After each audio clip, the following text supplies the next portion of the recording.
आई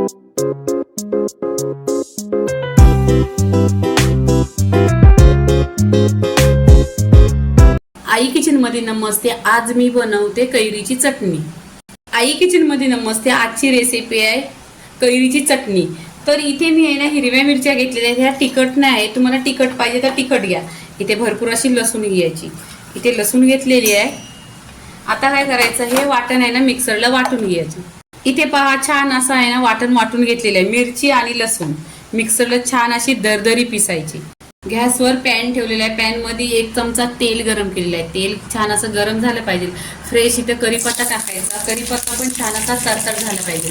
इथे जिरं टाकायचं। जिरं पण छान असं तडतडलं पाहिजे। इथे आहे ना मी कांदा कट केलेला, एक कांदा घेतलेला आहे। कांदा छान असा गोल्डन कलर झाला पाहिजे।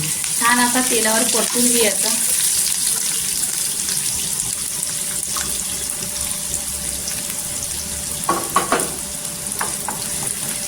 इथे कांद्याला पण छान असा सोनेरी कलर आला पाहिजे।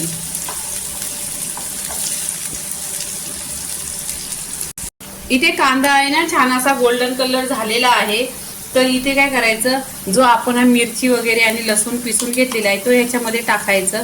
छान असं तेलावर परतून घ्यायचं। हिरवी मिरची आणि लसूण इथे तेलावर छान असं परतलेलं आहे पहा।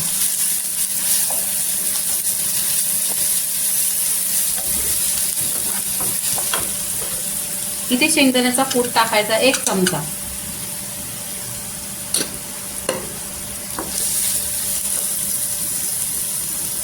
चवीनुसार मीठ टाकायचं। भरपूर अशी कोथिंबीर टाकायची।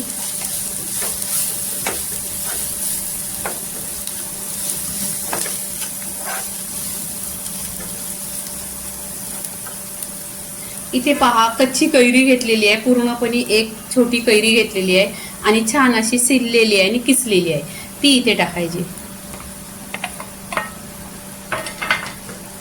छान अशी तेलावर परतून घ्यायची। एकजीव करायचा। एकत्र केल्यानंतर याच्यात आहे ना तिखट, आंबट आणि खारट छान असा येतो एकदम टेस्ट। आणि तुम्ही डाळ भात खाल्ला त्याच्याबरोबर 1 नंबर लागतो। तर पहा कशी रेसिपी बनवली आणि खूप लवकर होते। तुम्ही डब्याला जरी नेली ना साईड डिश म्हणून। लोणचा ऑइली असतो, लोणच्यामध्ये भरपूर असा तेल असतो। मग हा आहे ना आपण कैरीचा असा बनवायचं घरच्या घरी छान असं। तर इथं पूर्णपणे झालेलं आहे। इथे गॅस बंद करायचा आणि प्लेटमध्ये काढून घ्यायचं।